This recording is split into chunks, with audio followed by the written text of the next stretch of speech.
Bueno, os voy a presentar a Pau Wolder. Pau Wolder es doctor en Sociedad de la Información y el Conocimiento por la Universidad Oberta de Cataluña, la UOC, donde es profesor colaborador en los estudios de artes y humanidades. Como comisario independiente, especializado en arte y nuevos medios, ha realizado exposiciones colectivas en diversos museos, la verdad es que los museos más potentes a nivel nacional y muchos a nivel internacional de arte contemporáneo. Ha escrito para numerosas revistas, a muchos os sonará Leonardo, o sea, una de las revistas más o publicaciones más relevantes en cuestiones de arte contemporáneo y nuevos medios. Catálogos, monografías, ha trabajado con Laboral, Centro de Arte, en fin. Su currículum es muy extenso, curiosamente me ha enviado el currículum menos extenso de todos, pero es realmente espectacular el trabajo de Pau Wolder. Os recomiendo entrar en su web, Pau, Walelder, ¿vale? Y bueno, ¿qué más decir? Es actualmente editor también de Media Art en la revista art.es y editor de las publicaciones online de Art Matters y Design Matters de la UOC. Nos ha traído una conferencia que se titula Hackear la ciudad algorítmica, arte urbano y nuevos medios. Y bueno, su planteamiento es un planteamiento que hace incidencia, o hablando de cómo enfocar esta conferencia, tratábamos conceptos como algunos que hemos tratado esta mañana también, como Procomún, ciudad inteligente, Smart City, empoderamiento, software libre, geolocalización, en fin, cómo pensar el espacio público también con la incidencia atravesada de los medios como intermediación perceptiva, sensorial, emocional, cognitiva, como, digamos, una plataforma epistemológica a tener en cuenta siempre que producimos espacio desde la producción artística, ¿no? Y sin más, vamos a disfrutar de... Gracias, Pau, por venir y por sumarte a este proyecto. Bueno, gracias a vosotros. Venga. Ok. Bueno, pues nada, gracias Santi. Gracias también a Nacho y a Anne, por los organizadores, y a todos y todas vosotros por estar aquí. Bien, el título ya os lo iré explicando a medida que vayamos avanzando. Empecemos por algunos números. Hoy en día que nos gusta tanto la cuantificación de todo, pues aquí tenéis algunos números acerca de lo que va a pasar con las ciudades en los próximos años. Cada vez más personas viven en las ciudades están aumentando, las que ya existen crecen exponencialmente y se abren nuevas ciudades allá donde todavía queda territorio para las ciudades, con lo cual podemos afirmar claramente que la ciudad es nuestro hábitat natural, es el hábitat del antropoceno, sin duda, lo cual también está relacionado con el tipo de vida que llevamos, con nuestra relación con las tecnologías, con todo lo que nos rodea, ¿no?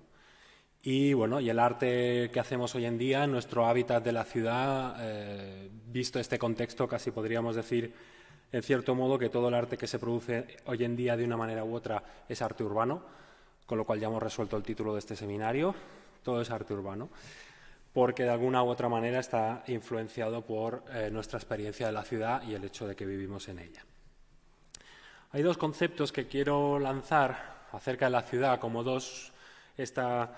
esta separación entre dos aspectos de la ciudad que son un poco con lo que quiero guiar esta charla. Me ha pasado un poco como Jordi esta mañana, solo que yo soy un poco más cuadrado y he acabado de rellenar el esquema, he puesto cosas. Y quería destacar un poco o separar entre lo que por un lado le he llamado un aspecto más estático de la ciudad, que también sería hasta cierto punto el aspecto más físico de la ciudad, aunque todas las categorizaciones que le he querido poner se me resbalaban entre los dedos, pero básicamente es la idea de que por un lado una ciudad tiene edificios, tiene calles, tiene propiedades inmobiliarias, hay unas leyes que determinan lo que se puede hacer y no en una ciudad, hay unos muros que marcan límites físicos, hay unas fachadas que son privadas y a la vez públicas, y hablaré de esto. Y por otro lado hay este aspecto más fluido, que es todas las actividades que llevamos a cabo dentro de la ciudad, todos los flujos de datos que hay en la ciudad, todos los relatos, recuerdos, todas las cosas que circulan por la ciudad y que son en cierta manera más inmateriales, en cierta manera más fluidas, ¿no? Entonces, en general, la imagen que os quiero comunicar de la ciudad, y supongo que la podéis tener muy clara, es como de un fluido que se mueve entre cosas rígidas, entre cosas sólidas, ¿no? Y se ve afectado por ello. Si vamos a pensar en el principio de las grandes ciudades modernas, a partir de la Revolución Industrial, tenemos estas grandes ciudades como este plano que tenemos de París, después de la gran remodelación que hizo Haussmann a finales del siglo XIX, que fue básicamente cargarse toda la ciudad medieval para abrir esas grandes avenidas. Aquí tenemos un gráfico, ¿no?, de cómo empezó ahí a sacar, a tirar por en medio de la ciudad para hacer grandes avenidas que conectaban monumentos, que también estaban pensadas para evitar las revoluciones que habían habido, para que la gente no pudiese hacer barricadas, se hacían amplias avenidas, entonces se cumplía a la vez dos funciones, que son la de la imagen de la ciudad y la de determinar ya qué puede hacer los ciudadanos y qué no en la ciudad con relación al poder, que es el que establece qué forma tiene la ciudad, ¿no? Diego nos ha contado cómo Rita Barberá intentó hacer un Haussmann ahí en medio del barrio del Cabañal y no lo consiguió, aunque ya marcó la cita.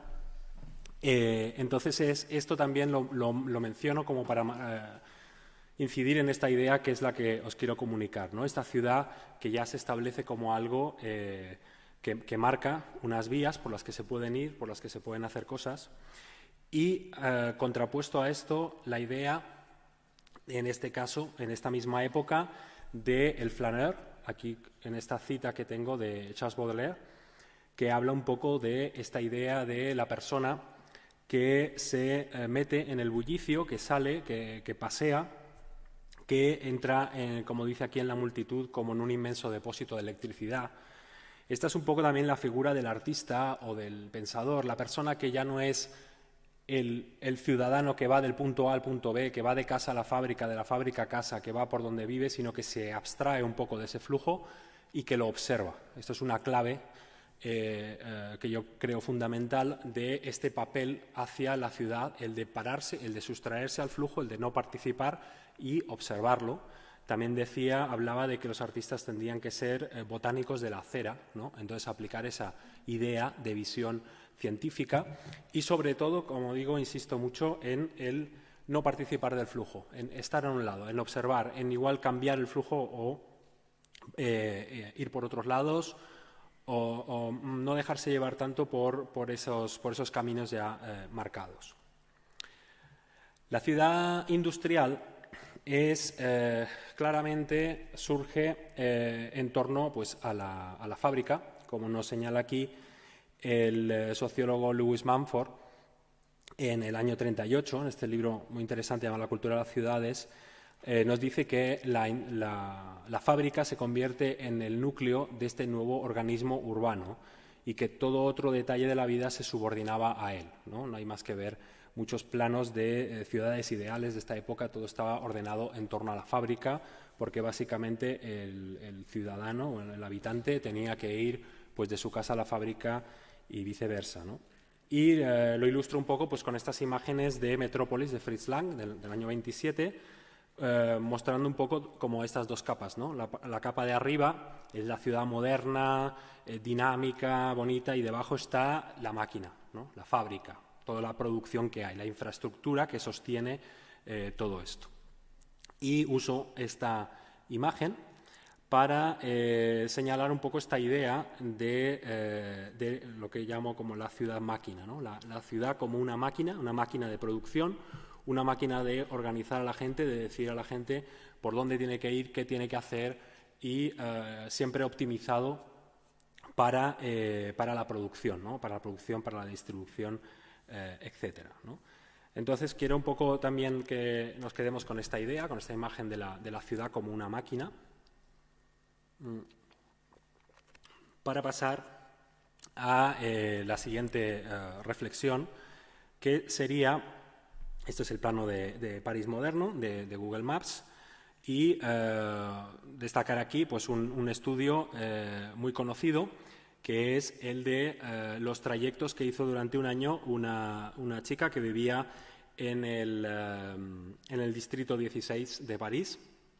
Es un estudio que hizo el sociólogo Paul-Henri Chambard-Delove en el año 57 y que, como veis, pues marca muy claramente un eje, el eje central, la casa, y luego un haz en el que se mueven todos los trayectos que hace esta joven durante un año, ¿no? Y básicamente lo que nos viene a señalar es eso, es cómo el movimiento dentro de la ciudad está claramente pautado, está claramente definido por unas actividades, por un barrio al que uno pertenece, por toda una serie de factores que son los que determinan la vida cotidiana, ¿no?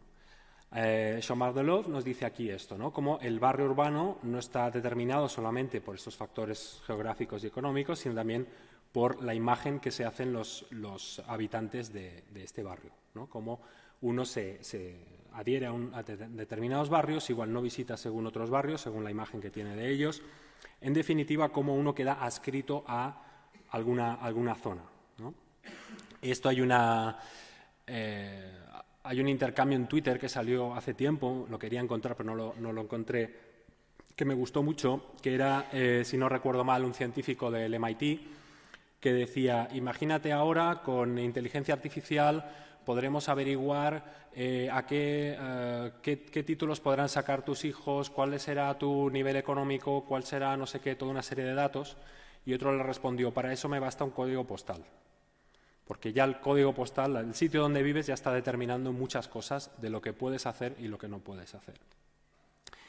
Bien, dentro de esta misma idea, Guy Debord hablaba de esta idea, se interesó por este estudio, por esta limitación de los movimientos de la joven, y de aquí salía un poco esta idea que es bastante conocida en relación a la ciudad, que es la idea de la teoría de la deriva.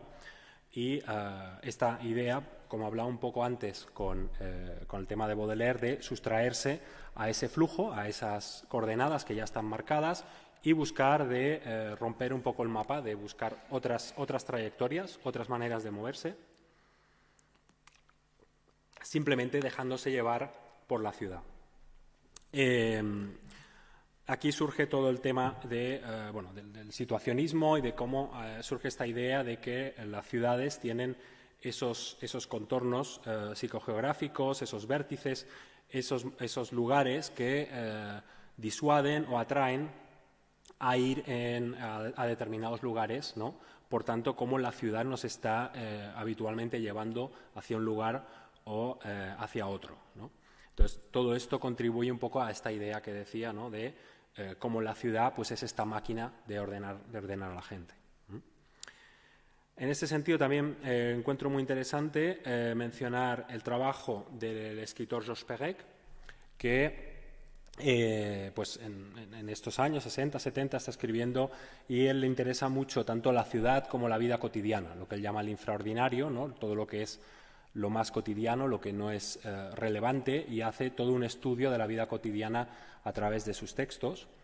Y uno de los consejos que nos da aquí es, en el libro Especies de espacios, es esta idea de esforzarse a representarse con la mayor precisión posible bajo el tramado de las calles todo lo que es las líneas de metro, todo lo que es todos los conductos invisibles y subterráneos de electricidad, gas, teléfono, etcétera, que mantienen la vida de la ciudad, ¿no? Entonces, en esta cita nos está invitando a pensar en la ciudad como esa estructura, como ese sistema, más allá de lo que estamos viendo en realidad de la calle, ¿no? Entonces, nos contribuye un poco a imaginarlo como esta máquina de la que estoy hablando.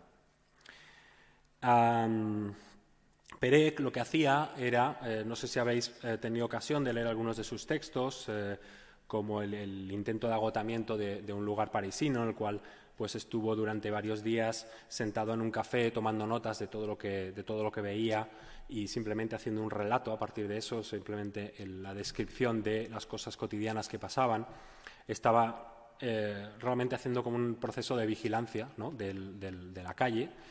Y entonces esto le pasó que una vez se metió por un pasaje, uno de estos pasajes que hay en París, que son calles privadas y públicas a la vez, y acabó siendo echado por una persona que estaba ahí porque estaba yendo demasiado lento, estaba mirando mucho, estaba tomando notas y acabó convirtiéndose en algo sospechoso, no estaba siguiendo el ritmo habitual, ¿no? Y en este texto de Juliette Hébert nos explica cómo él, cuando le pasó esto, él dice que al principio protestó, ¿no? De que no se sentía que había hecho nada mal, nada ilegal, pero que se fue como si lo hubiesen desenmascarado, ¿no? Entonces, la idea es esta, ¿no? Aquí Perec se encontró con esta ciudad, con estas pautas, con esta maquinaria en la que no estaba respondiendo como tocaba. Y entonces es como podemos hablar también de la ciudad como un dispositivo. Citando este término, ¿no? Un poco de Foucault, pero aquí cojo una cita de Agamben, que es un poco más rápida de citar, obviamente es esta idea de que es algo que tiene esa capacidad de capturar, orientar, determinar, modelar, controlar los gestos, todo lo que hacen los seres vivientes. Entonces es esta idea de aplicar la máquina, la ciudad, como un dispositivo, como esta organización que determina lo que podemos hacer. Por tanto, esta sería la idea, ¿no? de que la ciudad también es un dispositivo, es todo un organismo que está funcionando de una cierta manera. Pasando de París a Nueva York, en los años 70, en Nueva York, desde hacía ya un par de décadas, se estaba produciendo esta batalla por la propiedad inmobiliaria, ¿no? Por derruir y volver a construir. Y ahí se muestra uno de los aspectos de esta parte estática, dura de la ciudad, que es la propiedad inmobiliaria, que es todo el negocio inmobiliario, cómo determina la vida de las personas que son expulsadas de los barrios para reconstruirlos, para ganar más dinero, toda esta especulación. Y en este sentido me parece interesante señalar una obra de este momento, que es la de Hans Haacke, Sapolsky et al., Manhattan Real Estate Holdings, que es un trabajo que hizo Haacke en un momento que él iba a hacer una exposición en el Museo Guggenheim de Nueva York, y yendo desde donde tenía el estudio hasta el Museo Guggenheim se dio cuenta de las diferencias que había entre los diferentes barrios y decidió hacer un estudio sobre el negocio inmobiliario de Nueva York. Y entonces lo que veis es un fragmento de este estudio que consistió al final en 142 fotos de edificios en los que hizo una ficha con la foto del edificio, quién era el propietario, dónde estaba, cuándo se había comprado, etcétera, etcétera. Una serie de mapas que situaban todos estos edificios que eran propiedad del mismo del mismo propietario, ¿no? Del mismo especulador inmobiliario, y un gráfico que marcaba todas estas conexiones, ¿no? Entonces lo que hizo Haacke aquí fue coger y sacar esta información y hacerla visible, ¿no? Él la quiso llevar al museo, pero el museo se negó a exponer esto. Consideraban que eso no formaba parte de la misión del museo, exponer una información que era más bien de la vida real y que tenía unas ciertas connotaciones también legales, etcétera, ¿no? No se sabe si había también ahí la mano del inmobiliario detrás de los patronos del museo, nunca se supo, pero la idea básica es cómo él lo que está haciendo es revelar una de estas estructuras de la ciudad. Eso le hace pues no poder hacer esta exposición en su momento. Y lo que veo destacable de aquí es eso, ¿no? Como una de las cosas que hacen los artistas es aplicar esta visibilidad, visualizar esta información que normalmente está ahí pero queda oculta. Entonces, al sacarla, al estudiarla, la hace visible y eso puede generar problemas. Otro ejemplo que me parece interesante es este de Krzysztof Wojcicki, que en esta época, ya más en los 80, hizo una serie de proyectos de proyecciones. La idea era también relacionada con esta situación de diferencia de clases en las diferentes partes de la ciudad, Hizo, por ejemplo, lo que veis aquí a la derecha, era una proyección que hizo en el New Museum, que proyectó, como veis allí, un candado, y era para denunciar que este era un edificio que estaba cerrado, destinado a la especulación, y que se mantenía así cerrado mientras había gente que estaba sin hogar. Entonces, llamaba un poco la atención sobre esta situación y eso generó también un debate público, ¿no? Y por el otro lado, la otra obra se llama The Homeless Projection y la idea era proyectar sobre estatuas famosas, ¿no?, de la ciudad de Nueva York, ciertas imágenes que recordaban a la gente que estaba sin hogar, ¿no? Gente con silla de ruedas, con muletas en este caso, etcétera, ¿no? Lo que es interesante aquí es que no llegó a hacer este proyecto en concreto porque nunca pidió los permisos y por tanto lo que veis es un fotomontaje, ¿no? Pero esto aquí también nos señala otro de los aspectos de este arte que interviene en el espacio público, del cual pues ya ha hablado también Jordi Pallares esta mañana, la idea de tener los permisos, ¿no?, de estos problemas cuando no tienen los permisos, también Diego lo ha mencionado. Y lo que me parece interesante en este caso del trabajo de Bocchisco es la posibilidad de intervenir de una manera virtual, ¿no?, con una proyección. No hace es una intervención efímera, es una intervención que no cambia la superficie física del espacio, como sería pintar o hacer otro tipo de intervención, pero cambia su significado, cambia su lectura en un momento concreto, ¿no? Otros ejemplos de este momento, por ejemplo, pues el de bien conocido de Jenny Holzer, ¿no?, Truism, que son estos mensajes que se proyectan en una pantalla pública de Times Square y que marcan también un poco ese otro espacio donde se puede dar de forma efímera el arte urbano o el arte en el espacio público, esta vez siempre en un espacio que es un espacio controlado también, ¿no? Y veremos más ejemplos de estos. En estos años también es cuando empieza a surgir, cuando surge el street art, ¿no?, el graffiti, todo esto que se está desarrollando ya a finales de los 60, 70 y que, como tenemos en esta cita, tiene un momento clave en el año 84 con la publicación de este libro que veis, ¿no?, Subway Art, que lo que hizo fue sacar el graffiti en base a fotos fuera de su contexto, ¿no? Le logró una distribución que no tenía antes y esto es un elemento clave también en la difusión, en este caso del graffiti, de cómo, pese a haber sido creado para un espacio concreto, lo que hace es la distribución en forma de imagen, lo que realmente marcó su influencia, ¿no?, a nivel global. Y en este caso el autor, R.G. Rushmore, destaca un poco, hace una comparación entre el street art y el net art, ¿no?, el arte en Internet, como un arte que se difunde, busca esa difusión libre, ¿no?, busca ese encuentro fortuito y se acaba difundiendo más como imagen, ¿no? Un ejemplo de esto es, por ejemplo, este es un graffiti que me encontré yo ahí en Palma, en la ciudad donde vivo, que me pareció muy interesante porque es un símbolo, quien haya jugado alguna vez al videojuego Half-Life lo reconocerá, es un símbolo que tiene sentido en el mundo del videojuego y que automáticamente convierte este rincón, esta calle, en un espacio de juego, ¿no? Lo transforma como imagen, lo convierte, le cambia el significado para alguien que ha jugado, que tiene este contexto, ¿no?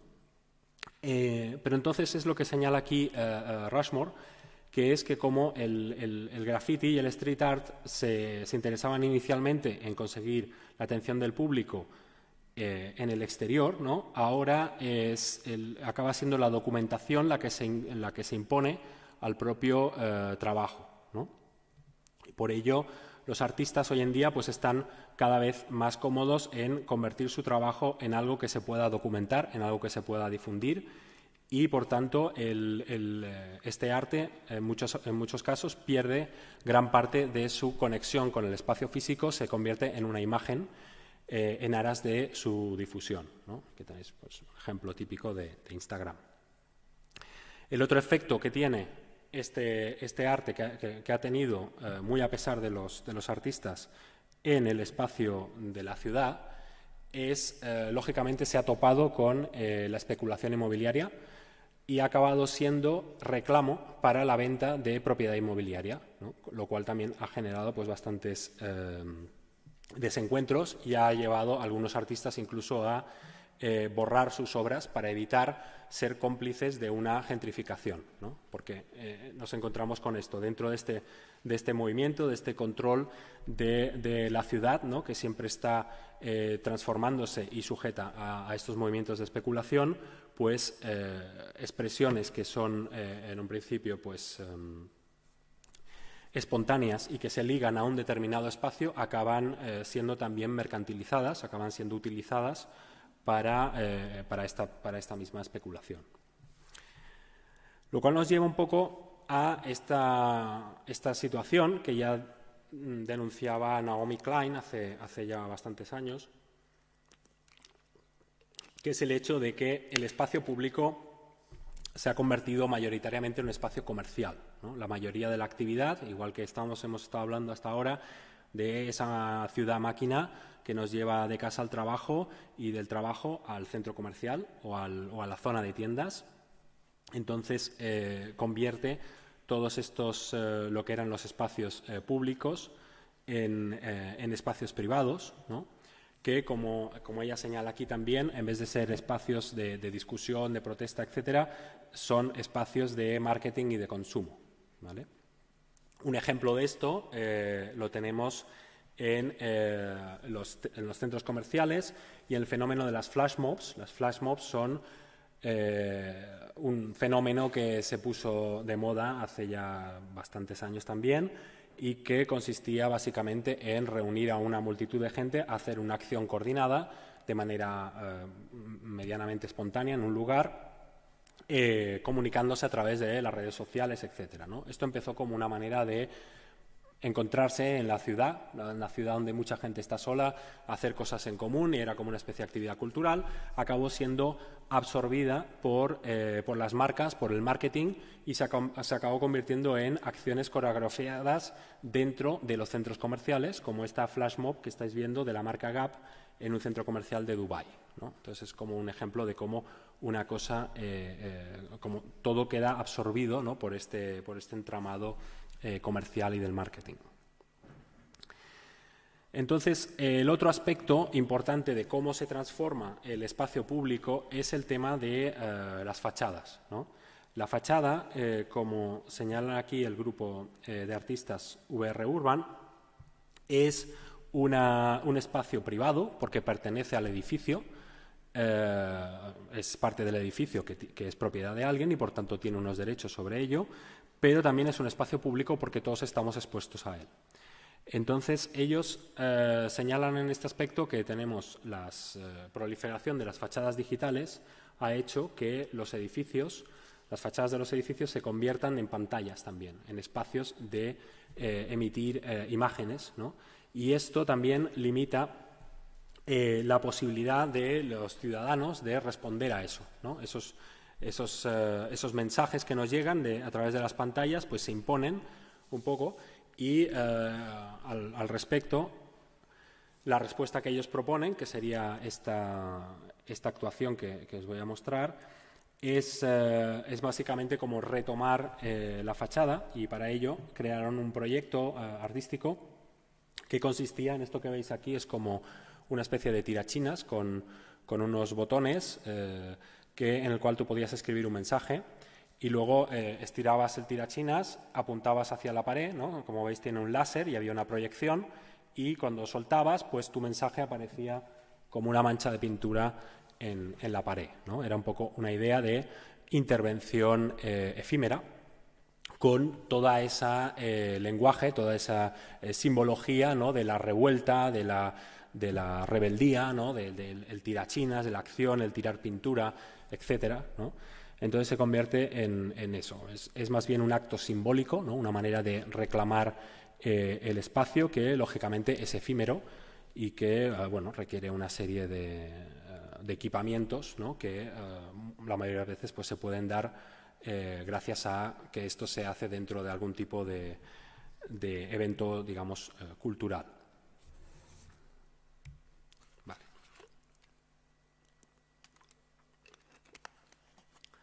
Entonces, como os decía, la fachada digital se convierte en un espacio que domina la ciudad, que es un espacio también de contenidos, pero que también en algunos casos los artistas lo pueden reclamar o hay iniciativas para que los artistas puedan ocupar estos espacios. Aquí tenéis dos ejemplos. Uno sería el de la izquierda, es de Bárbara Guliayeva y Marc Canet, es The Rhythm of Sao Paulo. Os explico un poco la obra. Esto se trata de una obra, originalmente es una obra que es una instalación que cuenta con 10 metrónomos conectados a Internet por medio de un programa, y los metrónomos lo que hacen es que este programa está detectando en tiempo real cuántos vídeos se suben a YouTube, cuántos tweets se publican, cuántos contenidos se cuelgan cuántas fotos se cuelgan en Flickr, etcétera, cuánta actividad hay en una serie de redes sociales en una determinada ciudad. En función de la cantidad de mensajes que se publican en las redes sociales en cada ciudad, el metrónomo se mueve más o menos lento, con lo cual cada uno de estos objetos marca el ritmo de la vida digital de la ciudad. Por lo tanto, algo que normalmente sería invisible se hace visible y audible, digamos. En este caso, aprovecharon que tenían un edificio, este que veis, el del Fiesp, que ya tiene forma trapezoidal, por tanto es como un gran metrónomo, y lo convirtieron en un metrónomo de la vida digital de Sao Paulo. Entonces, bueno, no tengo el vídeo ahora, pero os podéis imaginar esta aguja de color rojo estaría moviéndose de un lado para otro más o menos rápido en función de la vida, de la actividad en las redes sociales de la ciudad, ¿no? Entonces, establece un mensaje o una conexión con la propia ciudad y con esa capa invisible que sería la de la actividad en las redes. La parte de la foto de la derecha es una intervención del artista Rafael Rosendahl, que es un artista que trabaja en Internet, que lo que veis son unas animaciones de unas caras que se besan, que formaron parte de un programa del Times Square, se llama Midnight Moment, en el cual durante un momento pues, varias pantallas de Times Square son ocupadas por una obra, ¿no? Entonces, como veis, esto también es un modo de intervención que también es efímera y está acotada a esos espacios que ya han sido creados para la publicidad, pero que momentáneamente se pueden reclamar para otros usos, para otros mensajes. Entonces, dando un salto para atrás, quería volver un momento a Lewis Mumford y a su crítica de la ciudad en el año 38, con algo que me ha parecido bastante interesante, que es una crítica que él hacía a cómo es la vida en las ciudades, cómo el hombre de la persona de la metrópolis se ha desvinculado de la vida real y cómo culpa de todo esto al papel. Él dice, ¿no?, que el crujido del papel es el sonido de fondo de la metrópolis, ¿no? Lo que es visible y real en este mundo es solo aquello que se ha transferido al papel. Los cotilleos de la metrópolis ya no, sí, lo esencial que se habla en la metrópolis ya no es los encuentros de la gente cara a cara, ¿no? Y aquí veis gente en el metro leyendo el periódico, ¿no?, que me parece muy, muy interesante cómo es algo de lo que hablamos hoy en día, cambiando papel por datos, cambiando periódicos por smartphones, por nuestra adicción a la tecnología. Pues ya en el año 38 Mumford culpaba de toda nuestra desconexión de unos de otros al papel, ¿no? Y sigue diciendo que también a raíz de esta obsesión con el papel pues surge la importancia de la estadística y de cómo los principales logros que excitan la mente metropolitana son cuantitativos, ¿no? Algún tipo de récord que se rompe de una manera u otra, ¿no? Y entonces concluye que en el mundo metropolitano es un mundo en el que flesh and blood, o sea, la carne y la sangre, lo físico, es menos real que el papel, la tinta y el celuloide, ¿no? Entonces, vemos cómo esta cita la podemos traducir pues, muy rápidamente a nuestra vida cotidiana, ¿no? En la cual quizás ahora lo que no es real es lo que no pasa en las pantallas, lo que no pasa por el flujo de datos, lo que no pasa en las redes sociales, ¿no? Y en relación a esto, bueno, aquí tengo unos fotogramas aquí, creo que se ve muy poco. No sé si habéis visto la película Lucy de Luc Besson. Si no la habéis visto, bueno, esta es una escena que a mí me encanta, en la que, bueno, Lucy es un personaje que interpreta a Scarlett Johansson, que de repente tiene los sentidos ampliados, puede hacer cosas maravillosas, y una cosa que puede hacer es ver las ondas del espectro electromagnético, y empieza a ver también pues todo lo que es,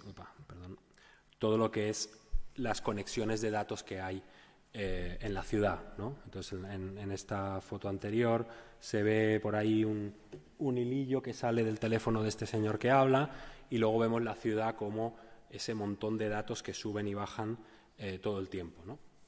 Entonces, esta sería la nueva imagen de la ciudad con toda esta capa invisible de datos, con todo este flujo que circula constantemente, y esto es algo que muchos artistas hoy en día están tratando, ¿no? Que están trabajando, que es su intervención en la visión de la ciudad, ¿no? Que no siempre tiene que ser una intervención física o una presencia física, sino que creo que también la propia intervención en cómo vemos la ciudad o cómo la concebimos es interesante. Ahora tengo aquí un ejemplo que ya ha presentado Diego en su charla, que es el proyecto que hicieron con Clara Boch, Observatorio, que, como ya explicó él, pues es un catalejo, un visor que se pone arriba de la ciudad y con el cual uno puede ver en tiempo real todas las redes wifi que circulan por la ciudad, ¿no? Entonces, esto ya es una intervención in visu, ¿no? En la imagen de la ciudad, en la cual nos están revelando lo que no vemos. Luego, la instalación que hicieron ahí en Valencia, que fue magnífica, por cierto, también me recuerda algo de lo que también ha hablado Jordi esta mañana, que es el panóptico, ¿no? Ese centro de control, esa cárcel hecha para que poder controlar desde un punto a todos los presos, a todos los internos.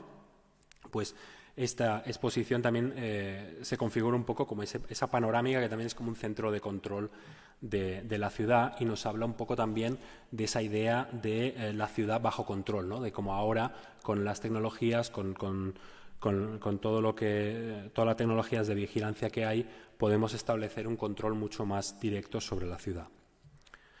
Un proyecto parecido, pero posterior, de los artistas Barbara Guliayeva y Marc Canet, se llama Wikipedia, y lo que hicieron fue pasearse por la ciudad, en este caso la ciudad de Tallinn, en Estonia, con una bicicleta y con un iPad, con un software que iba captando todas las redes por las que pasaban, la localización y los nombres, y con ello publicaron una especie de guía de teléfonos donde están enumeradas absolutamente todas las redes, están todas las redes wifi por los sitios donde ellos pasaron, y que también es una manera de explorar la ciudad y sacar esa capa invisible, y que luego la lectura de esta guía de teléfonos, por poco intuitiva que se nos pueda hacer, a veces resulta interesante ver los nombres que pone la gente a la red cuando la personaliza, y algunos otros detalles más, ¿no? Pero es un poco también esta idea de explorar esa capa invisible.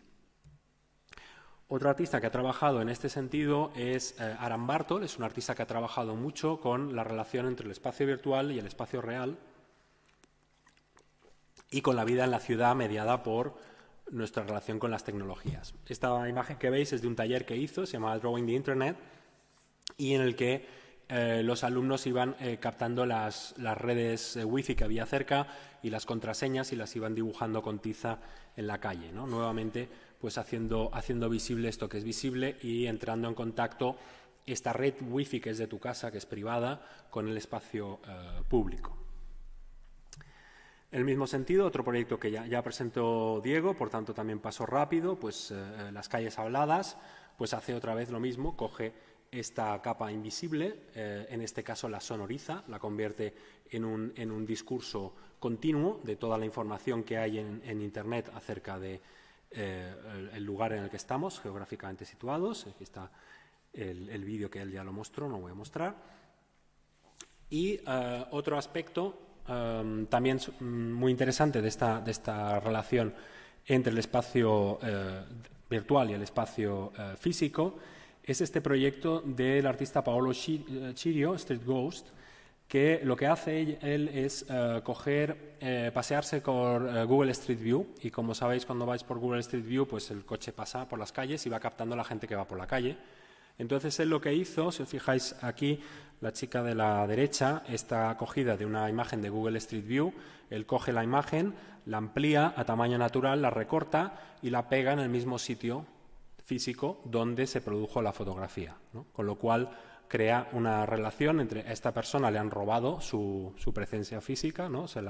Y la han colocado ahí, y lo convierte pues, en una especie de intervención urbana. Aquí tenemos otro ejemplo, en el cual pues, la persona queda plasmada en ese aspecto, ¿no? No se le ha pedido permiso Google Maps para hacer la foto cuando pasó el coche, y el artista tampoco le pidió permiso para pegarlo como una especie de stencil ahí, o una pegatina en la calle, ¿no?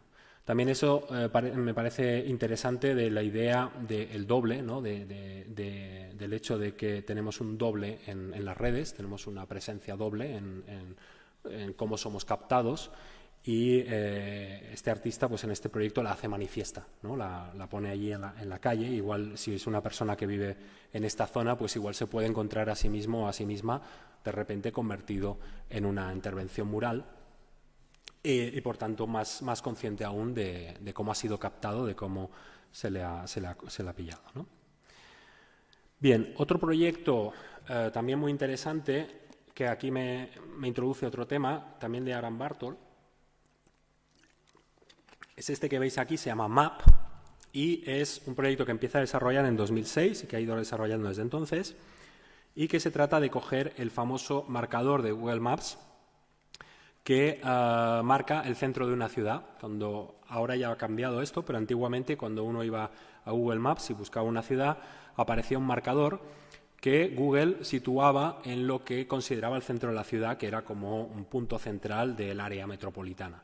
Entonces ese punto podía ser cualquier cosa.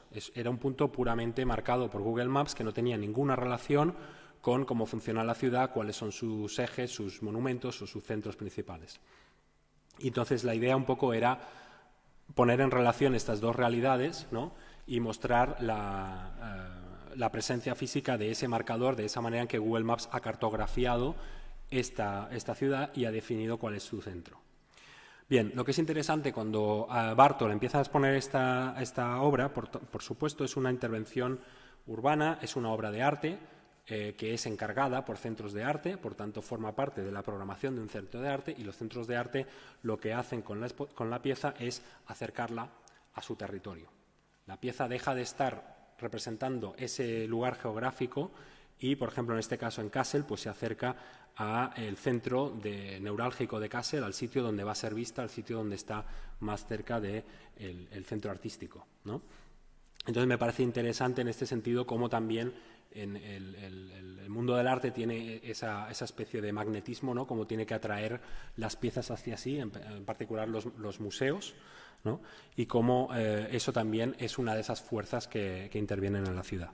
Tanto es así que en la última exposición que ha hecho en San Francisco este año, el marcador ya está encima de la azotea del museo, entonces ya no se separa del propio edificio. Otra intervención que hace Bartol, también ligado a este aspecto que os decía, ¿no? El aspecto más estático, más duro de la ciudad, el edificio, la parte material, y le liga algo fluido como son las redes de datos, es esta pieza que se llama The Drops, y que básicamente consiste en crear una red de intercambio de archivos por el simple hecho de coger un pen USB, meterlo en una pared, en el hueco de una pared, con el conector hacia afuera, por supuesto, y de esta manera poder usarlo para cualquiera que le interese llegar allí, enchufar su portátil y descargar o cargar datos, ¿no? Esto, lógicamente, ligado a un mapa que está en una web, la web de The Drops, donde están geolocalizados cada uno de estos USBs, ¿no? La idea era crear una red de intercambio de archivos totalmente liberada del control que se puede tener en la red de Internet, o el control que tiene Google de todo lo que hacemos, etcétera, etcétera.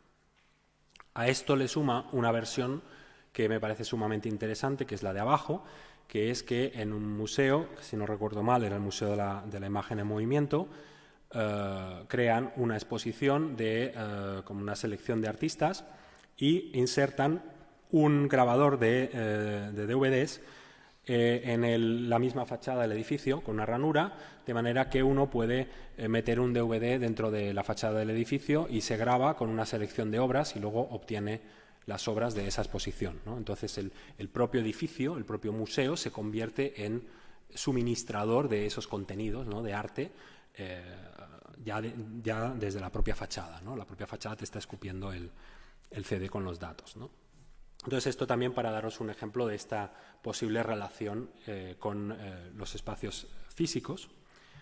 Aquí hay otra pieza que también me gusta mucho y que me parece también muy interesante de mencionar.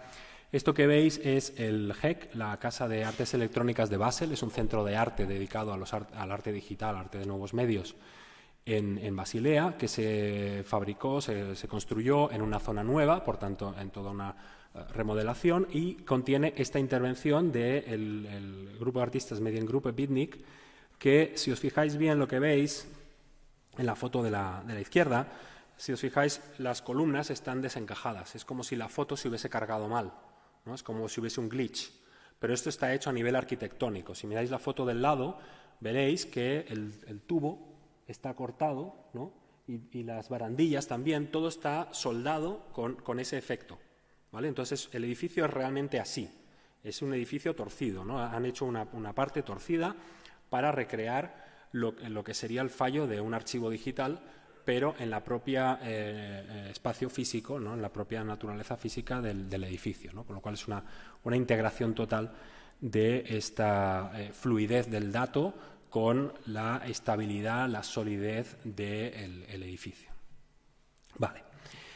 Bien, todo esto en una ciudad que ya no solo está dominada por todo lo que he dicho, sino que también está cada vez más conectada. Es cuando entra todo el factor del llamado Internet de las cosas, ¿no? La intención de que todos los objetos que nos rodean estén conectados e intercambiando información, con la finalidad de que los ordenadores sean cada vez más capaces, como dice esta cita, de ver, oír y oler el mundo por sí mismos, ¿no? Entonces es este constante acumulación de información de este plan de que todo lo que nos rodea esté cogiendo información, ya no solo nuestros dispositivos, que por supuesto lo están haciendo, sino cualquier cosa que esté enchufada y que tenga capacidad de conectarse. Esto nos lleva a la muy defendida, muy cacareada Smart City, ¿no? La idea de una ciudad inteligente, que básicamente es una ciudad que intercambia datos y que coge datos, ¿no? De la misma manera que nuestros teléfonos ahora se llaman inteligentes porque manejan todos estos datos y los envían y los reciben, pues ahora la ciudad va en el camino de ser esto, ¿no? Una ciudad de datos. Y en este sentido me gusta mucho este dibujo que, como veis, toda la ciudad está sustentada sobre un teléfono móvil, ¿no? O sea, el cimiento de la ciudad ya no es el suelo, ya es la propia tecnología, ¿no? Los propios datos, ¿no? Lo cual nos lleva, por tanto, a la ciudad en la que hablaba del título, a la ciudad algorítmica, ¿no? La ciudad algorítmica es esta ciudad regida por los algoritmos, por las instrucciones de todos estos dispositivos que están programados para coger datos y para actuar en función de esos datos, ¿no? El concepto básicamente será eso, ¿no? Que todo lo que rige la ciudad, el tráfico, las luces, etcétera, todo se va a regir por un control supuestamente inteligente que determinará qué es lo mejor para cada momento. Pero aquí surge el problema de quién decide qué es lo mejor, quién decide cuál es ese algoritmo perfecto, quién decide cómo calculamos esto y cómo clasificamos las actividades humanas y todo lo que tiene que pasar en la ciudad, ¿no? Esto es lo que el artista David Rockaby llama la polución algorítmica, ¿no? Hay toda esta cantidad de información y todos estos programas que van a estar determinando las cosas que nos pasan y lo que es nuestro entorno, y todavía no sabemos muy bien cómo responder a ello, ¿no? Lo cual me lleva a otro concepto, y perdonad que os esté tirando muchos conceptos uno tras de otro, pero que están todos relacionados. Es otro concepto que está ahora muy en discusión, que es el tema del capitalismo de vigilancia, el hecho de que ahora, y lo sabemos bien, las grandes empresas pues sacan sus beneficios de obtener nuestros datos, por tanto van a crear y siguen creando maneras de que facilitemos y produzcamos cada vez más datos, ¿no? Entonces la ciudad se suma a esto. Uno de los campos de batalla es el hogar, ¿no? Todos los dispositivos que nos quieren meter en el hogar, asistentes inteligentes, neveras, cualquier cosa, todos estos temas son maneras de poder conocer mejor lo que hacemos y lo que dejamos de hacer y lo que queremos hacer. Y esto es un poco lo que denuncia Shoshana Zuboff, que ha publicado recientemente este libro, La era del capitalismo de vigilancia, ¿no? Y en lo que, como ella dice, de lo que se trata ya es de facilitarnos un acceso sin límites a los datos para que generemos más datos, ¿no? Y esto, traducido a la ciudad, quiere decir que todo lo que hagamos en la ciudad, todo lo que pasa en el espacio público, también se convertirá en una actividad de suministro y recogida de datos, ¿no? Lo cual nos lleva a esta otra idea, la que decía al principio, ¿no? La ciudad algorítmica y el gobierno algorítmico, ¿no? O sea, hay un software que va a decidir autónomamente, sin intervención humana, cómo se tienen que regular ciertos aspectos de nuestra vida cotidiana, y entonces el gran problema es ese: cuáles serán esas normas, cuáles serán esos algoritmos, ¿no? Y para ilustrarlo, aquí tenéis otro proyecto que no se ha realizado todavía, de Bárbara Guliayeva y Marc Anet, que es como lo que veis a la izquierda es como una columna que está conectada a una serie de cámaras de vigilancia en una plaza, y la idea es que estas cámaras estarían captando en todo momento la actividad de la gente que pasa por allí y la irían representando en esta serie de líneas que darían una información que para el público no es especialmente relevante, son líneas de colores que marcan mayor o menor actividad, pero que también, mal que mal, están recogiendo un montón de información que puede ser útil para la ciudad o para quizás una empresa que monte esto, etcétera, ¿no? Y nos hace también un poco conscientes de esta idea, de cómo vamos a estar cada vez más rodeados de todos estos aparatos de vigilancia y de recogimiento de datos. Muy bien. También aquí quería mencionar, y tendría que ir acelerando ya, esta pequeña cita de Aram Bartol respecto a esta pieza que ha puesto en el MoMA, en la cual él considera un poco una ironía de que esta pieza que él creó en 2006, cuando toda la relación con Google era mucho más inocente, vuelve a San Francisco, ¿no? Al corazón, a Silicon Valley, en un momento de este capitalismo de vigilancia, ¿no? Y se va a acabar convirtiendo como en un símbolo del triunfo de Google, también en el ámbito cultural. Vale. Pasando un poco rápido, algunos proyectos más que nos muestran qué forma puede tener esta ciudad algorítmica y en qué se puede convertir. Esta es una obra de Christian Noll, que si os fijáis es de 2004, es de hace bastante tiempo ya, pero que ya hace un estudio de lo que él llama biomapping, que lo que hizo fue pasear por la ciudad con un dispositivo que recogía ciertos datos de su cuerpo que marcaban niveles de tensión, de relajación, etcétera, y hizo un mapa de la ciudad basado en las emociones, ¿no? Que es lo que veis aquí. Todos estos diferentes picos marcan diferentes niveles de emoción. Y luego hizo también como un taller en el que hizo de una ciudad un mapa de las emociones con participantes, en los cuales pues aquí en las barritas marcaban momentos de excitación, etcétera, con una pequeña indicación de qué es lo que había pasado en ese lugar, en ese momento, para generar esa emoción. Pues estos son datos que podrían estar incorporados. Luego, por supuesto, están todos los datos privados, como son los de las contraseñas. Esta es una pieza de Aram Bartol que muestra en un panel público un montón de contraseñas de una ciudad, de un archivo que se robó de cuentas de LinkedIn hace un par de años.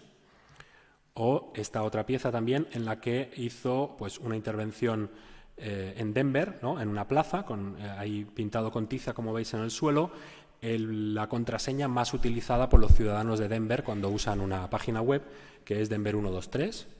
No dice mucho de la gente de Denver, pero bueno. Y entonces, nuevamente, esta idea de sacar esa información que está oculta y mostrarla, ¿no? El mundo de los datos también nos puede llevar a muchas otras cosas, como puede ser la propia capacidad de coger datos también de las cosas que dejamos en el suelo. Por ejemplo, la artista Heather Dewey Hackford hizo un proyecto en el cual, cogiendo, como veis allá arriba, una colilla, haciendo un análisis del ADN a partir de la saliva que había en la colilla, sacó un retrato robot de la persona que podría haber tirado esa colilla, ¿no? Entonces, esto también nos muestra muy claramente hasta qué punto hay datos ahí que se pueden utilizar, ¿no? Y también ya voy acabando, pero esto también me gusta mostrarlo, otra pieza de Bartol, que es que incluso cuando esta tecnología parece que está derrotada, sigue actuando. Y esta es una pieza que él hizo, Is This You in the Video, en el cual veis una cámara de vigilancia tirada al suelo como si se hubiese caído, no estuviese funcionando, pero que, de hecho, a ver si está... Aquí veis la cámara.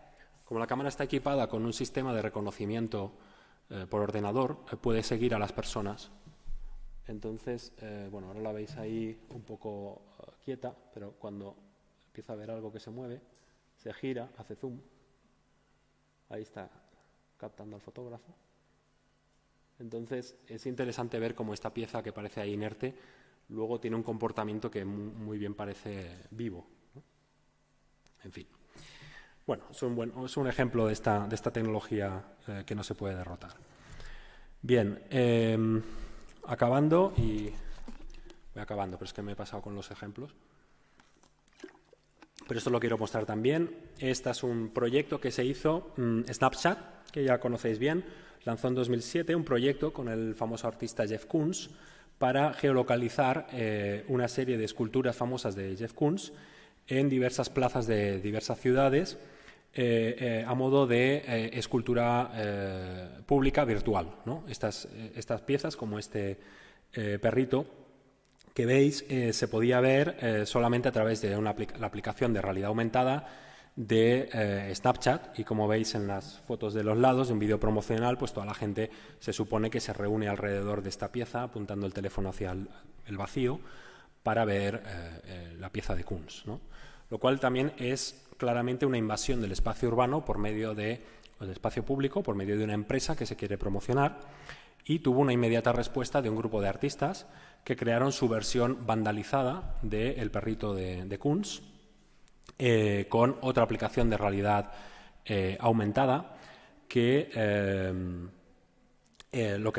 se podía ir al mismo lugar y se podía, usando la aplicación de estos artistas y no Snapchat, se puede entonces ver la pieza de Koons vandalizada, ¿no? Y según señala uno de ellos, pues la idea es esta, ¿no? Es que haya una respuesta, porque si estamos entrando en un mundo en el que parte de nuestra visión del paisaje urbano va a ser a través de la realidad aumentada, esa realidad aumentada va a estar controlada por empresas y por los que nos facilitan los dispositivos que usamos, ¿no? Lo cual me lleva a este otro vídeo que os quiero mostrar. Vale. Este es un proyecto del artista Sander Benhoff, que es un artista que ha trabajado con realidad aumentada, y en este caso se trata de un trabajo que él ha hecho con las HoloLens de Microsoft, y él ha hecho un estudio que se ve que actualmente Apple y Microsoft están en una batalla de patentes para tener la patente de todo lo que se puede hacer en realidad aumentada, todos los gestos que se pueden hacer, como sea coger objetos, moverse, etc. Entonces esta pieza es una pieza que él ha creado en la cual uno se pone las gafas y una voz le está diciendo te podría enseñar esto, pero hay una patente que me impide hacerlo. Te podría mostrar que ahora hay alguien que te está saludando, pero la patente me impide hacerlo. Y la idea es hacernos conscientes de que ahora con la realidad aumentada estamos entrando en ese mundo controlado por patentes, y que nuestra imagen de la ciudad puede ser ahora una imagen totalmente dominada por estas tecnologías que nos facilitan esta nueva imagen de cómo tiene que ser la ciudad. Might be waving, but I cannot tell you the meaning of the gesture because of patent number US 8933876B2, which describes a method including receiving, by a computer executing a non-tactile three-dimensional, 3D user interface. Sorry. Information about buildings or hotspots in your environment cannot be shown on this device because of patent US 20110199479 by Apple, which describes a personal Esa es un poco la communication idea. device Ya voy which has a cerrando. geographic position, En camera definitiva, direction, nuestra imagen de la ciudad puede ser esta, que nos muestra este vídeo bastante conocido de Keiichi Matsuda, Hyperreality, que hace una buena simulación de cómo podría ser la vida en la ciudad a través de la realidad aumentada, y esta podría ser un poco el futuro del paisaje urbano, y espero no asustaros mucho.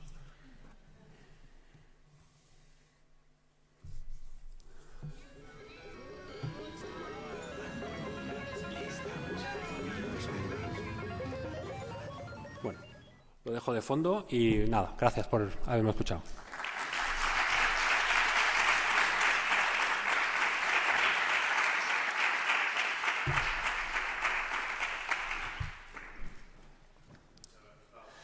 Nada.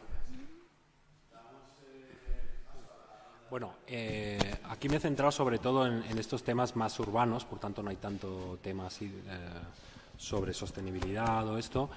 Te puedo contestar en términos generales, y yo creo que también es la pregunta que surge siempre, ¿cómo resolvemos esto?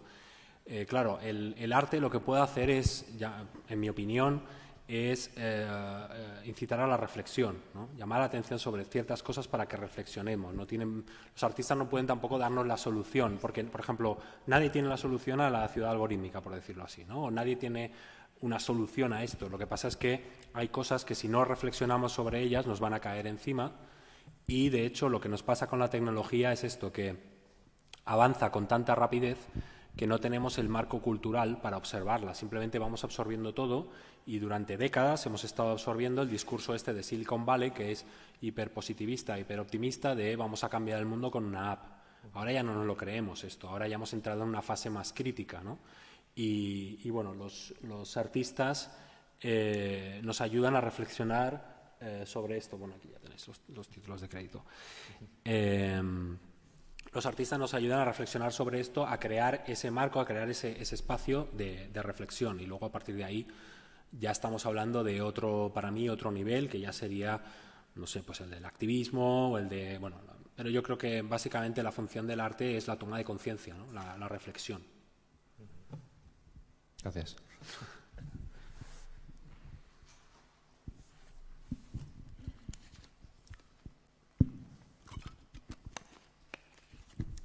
Bueno, enhorabuena, Pau, por tu presentación. Has mezclado proyectos de arte público con otros de arte en el espacio público, ¿no? Antes hablaba con Anne, ¿no? Esa terminología que en determinados países cambia, ¿no? Y que aquí, bueno, pues obviamente tiene unas connotaciones, ¿no? Está bien que hayas abierto, ¿no? en el tema de la esfera del arte contemporáneo, porque en el fondo estamos hablando también de arte contemporáneo. Un poco también a colación de lo que decía mi compañero, ¿no?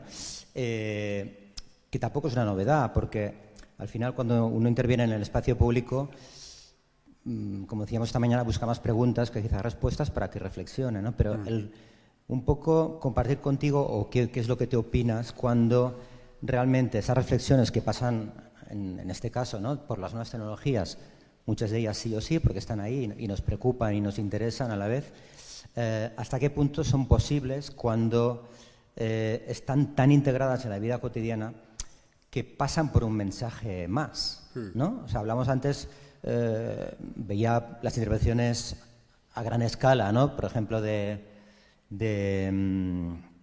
los compañeros de Valencia, ¿no? De Mar y de... Sí. Pero, claro, no sé hasta qué punto está pasando también con el muralismo, ¿no? No sé si el tamaño aquí importa o no importa, o realmente esa sobredimensión de determinadas intervenciones no acaban confundiéndose con otro tipo de...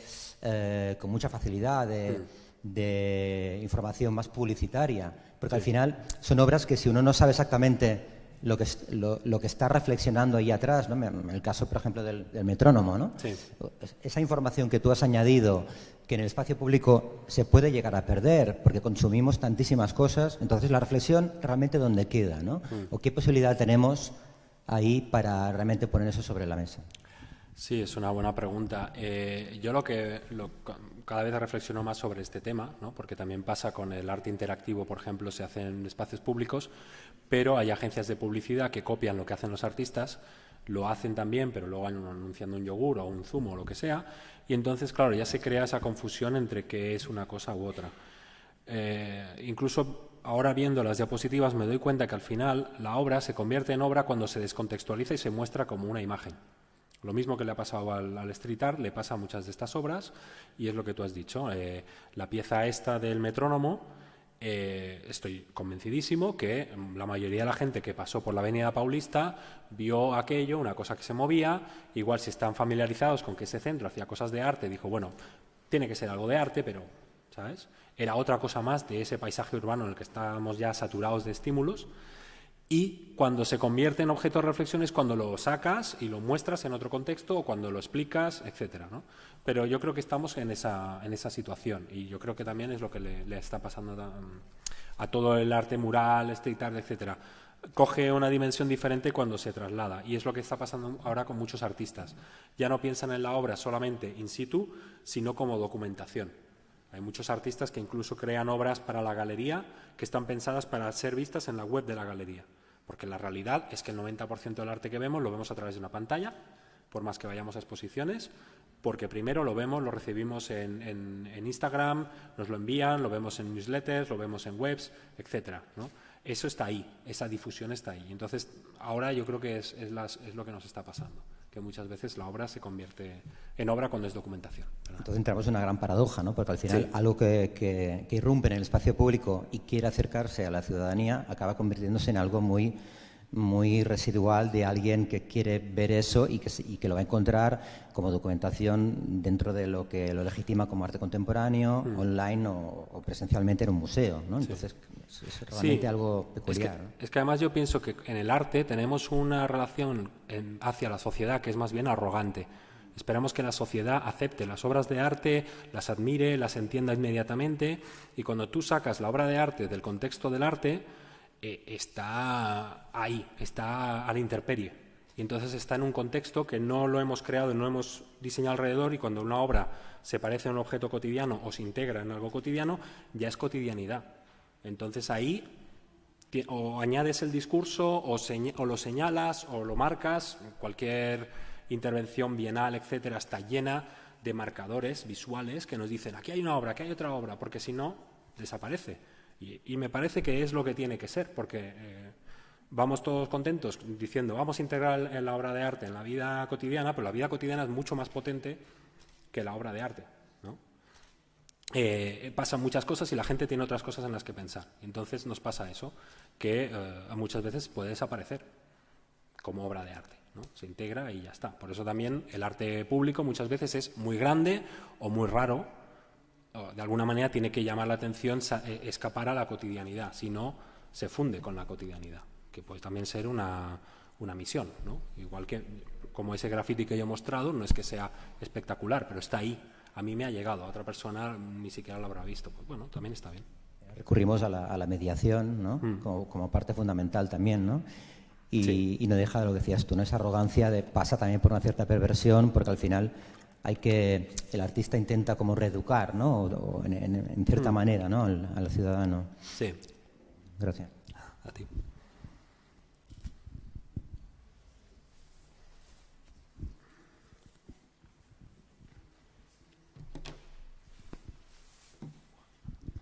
Buenas. Bueno, muchas gracias por la charla. Quizás un poco en la línea de lo que ya están comentando, pero Sí. es que, o sea, quizá viendo la presentación, a excepción quizá de la obra de Hans Haacke, no me deja eso, pues de resultar paradójico que todas las obras que estamos viendo siempre están integradas en el contexto de museos o cosas que están comisariadas o planteamientos así, ¿no? Entonces, que quizá, o sea, como comentaba el compañero, muchas veces el hecho de que nos tengamos que aproximar a la obra de esta forma, pues eso, que no deja de resultar paradójico, o sea, eso, como propiciar esa reflexión desde el museo, desde todo esto, incluso. Es que me ha sorprendido la obra del colectivo que es VR Urban, Sí. que planteabas, ¿no? Que era como que además utilizaba cierta simbología o signos que son más relacionados pues con lo que planteabas, ¿no? Del activismo o algo así, pero que quizá es mi opinión, ¿no? Pero que no deja de resultarme como en un discurso quizá algo estéril, ¿no? Porque lo saca como de ese contexto de, pues eso, más político, más así, y lo plantea, o sea, y que yo entiendo que la intención puede ser precisamente, pues eso, generar eso, pero que lo veo paradójico muchas veces. Entonces, o sea, ¿cómo no caer? O sea, que quizá es algo inevitable, pero ¿cómo no caer en esa paradoja constante, ¿no? Para, no sé, bueno, creo que... Sí, es un poco lo que pasa, ¿no? Con las obras de arte, y sobre todo si hablamos también de activismo y todo esto, pues muchas veces acaba siendo algo más bien estético, como dices tú, o conceptual, que queda bien como discurso, pero que no puede ejercer un cambio real, ¿no? Y bueno, y a veces también yo creo que igual le pedimos demasiado a los artistas. Yo todo esto lo circunscribo a la idea de plantear una idea y plantear una reflexión, ¿sabes? Lo que pasa es que plantea a veces temas en los cuales inmediatamente nos surge la necesidad de que nos den una solución, ¿no? A todo este tema de los datos, a todo este tema de tal. Tampoco le puedes pedir a un artista que haga todo eso, ¿sabes? Lo que está señalando eso, ¿no? Está creando un contexto para que reflexiones o para que hagas algo a partir de ahí, ¿no? Y yo considero eso, es un poco lo que he dicho antes, la obra de arte es frágil, sobre todo hoy en día, necesita un contexto para ser leída y para ser entendida, y por eso acaba siendo, pues, en cierto modo fagocitada, en cierto modo rescatada por el museo, ¿no? Cuando hablaba de estas piezas de Hans Haacke y las proyecciones, era ese momento en el que Lucy Lippard llama a los intentos de escapada, cuando el arte intenta salir del cubo blanco, salir del museo, integrarse en la vida, Lo paradójico es que acaba volviendo al museo como documentación, ¿no? El land art acaba siendo documentación que vemos en el museo y tiene valor porque lo hemos visto en el museo como documentación. La performance acaba siendo un montón de objetos que vemos en el museo, aunque ya no tienen ninguna función, porque es lo que quedó de la performance y un par de fotos y un vídeo, pero eso es lo que nos explica qué es lo que pasó allí, ¿no?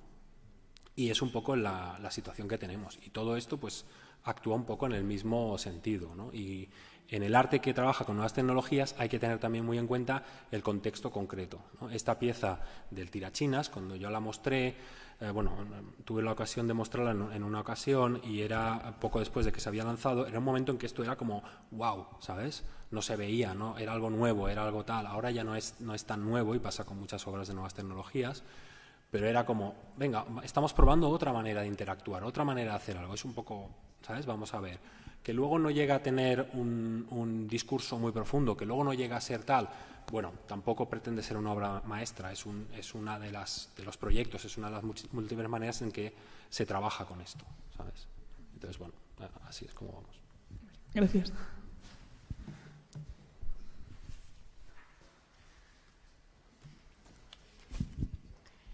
Bueno, vamos a ver.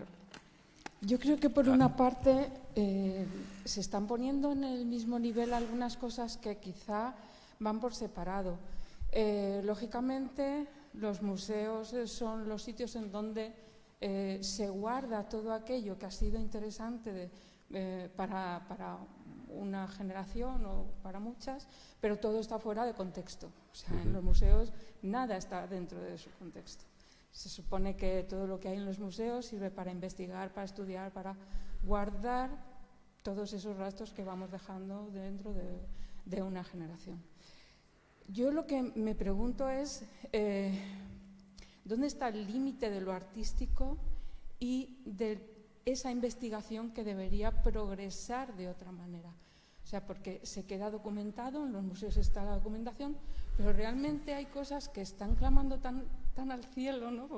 por así decirlo, que no progresan de otra manera. Y quizá deberíamos ver, porque los artistas ponen el foco sobre una serie de cuestiones que nos interesan desde muchas facetas de la vida, no solo desde la faceta artística.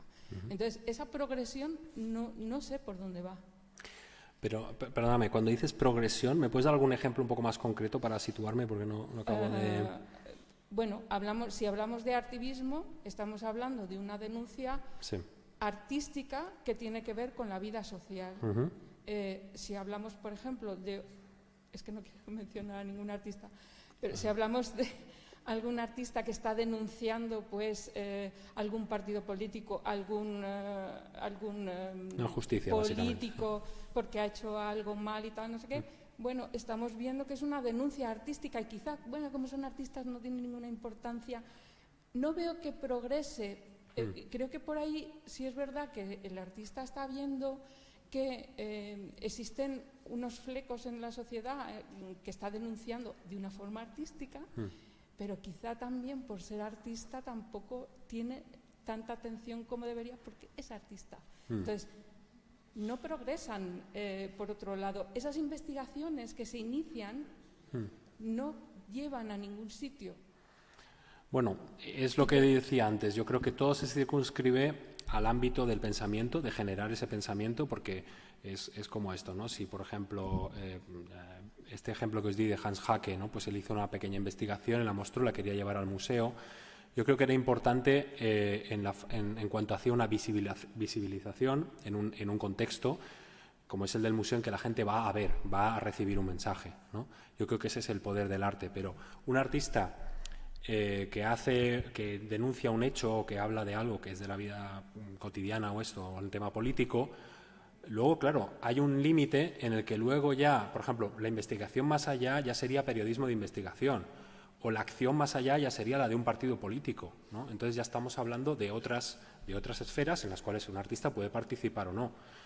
Pero yo creo que ahí, claro, y eso es lo que tú has dicho también, a veces el arte se le permite ciertas transgresiones y ciertos mensajes porque es arte y entonces parece inocuo, ¿vale?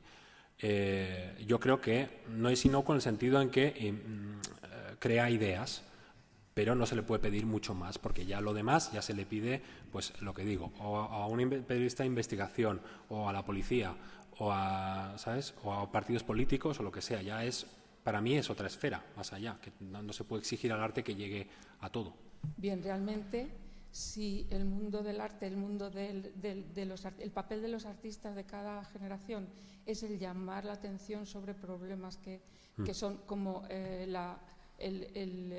plantear problemas con una cara amable, ¿por qué crees tú que son tan temidas muchas de las obras de los artistas cuando las abordan, cuando están denunciando, se clausuran, se vandalizan, desde las partes que afectan, claro? Sí. Hombre, yo creo que ahí es donde está el poder del arte para dar esos mensajes. O sea, si a Hans Haacke le censuraron y a tantos artistas le censuran las cosas, es porque la propia exposición de esa idea o de esa información ya resulta peligrosa, ya incomoda a cierta gente.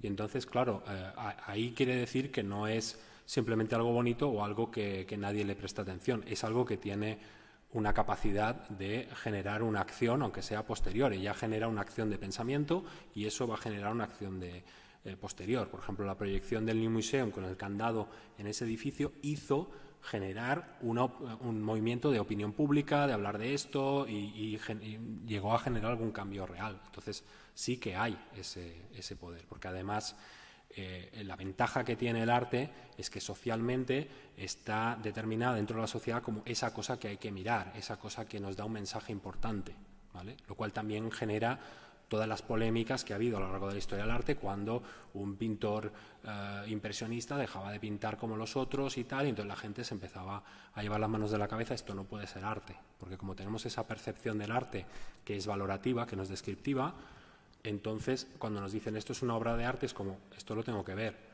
Entonces ese es el poder, de poder enviarte ese mensaje prestando atención.